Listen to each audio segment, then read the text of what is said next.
Alright, here we go. We got the GT model 5889. This is a 4-channel, single blade, fixed pitch. This thing's pretty cool. It comes with LiPo charger, spare blades for the rotor blades. Comes with this little tool. I think this is something to undo the tail with. I'm not sure. Comes with a transmitter. This transmitter is kind of nice. Got trim adjustments in all different axes. Little indicator tells you when you're, full power on the throttle or not. Has a high and a low button. High for full battery, low for, I guess, reduced battery. 8 AA batteries. Quick review of this thing. It's fun to fly. If you wanted something and you got a good price on it, this would be a good one to practice hovering in your garage. Forgot to mention it comes with these little foam spacers. That kind of helps it on the hard landings a little bit, softens it a little bit. But yeah, this is a fun fly, maybe indoor if you got a big open area. It's great if you're, practicing hovering.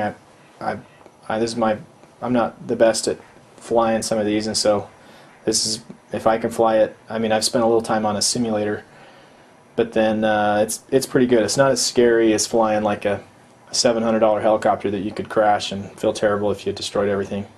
The few things about this is the battery. When I first got it, this is the battery that came with it. It wasn't strong enough for this thing to stay off the ground. When I first bought this, it spun the helicopter, but it just didn't have enough power. And then after 5 cycles of charging it, running the battery down, this thing started to get a lot stronger, the battery, and now I get about a 4-minute, 10-second flight time out of it, and that's just hovering about 3 feet off the ground.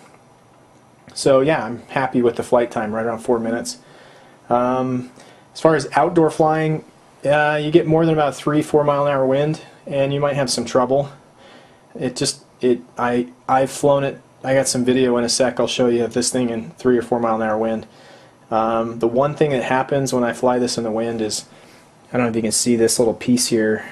It's this little swash plate disconnects, and if you watch the video, the last 10 seconds of the video, I lost control of it because of this came apart, and I had to just land this as quick as I could because I couldn't fly it anymore. But it didn't crash. I just wasn't able to get it to go forward or backward or anything. One other thing is these tail blades break easy if you hit the ground or hit like you back into a building or something. I don't know, if these hit anything, they break. I've gone through 2 of them already. And this doesn't come with a spare tail blade, so if you do get this helicopter, I'd recommend getting a bunch of spares. Overall, I'd give this a thumbs up. I thought it was a lot of fun. I might take the blame myself. I'm flying this thing in 35 degree weather, so this plastic probably just isn't designed to fly in cold. Maybe you got to fly it in 70 degree weather, and then you wouldn't have the problem. But yeah, it's a good little helicopter. In a little bit, and I'll show you some video footage of this thing flying. And thanks.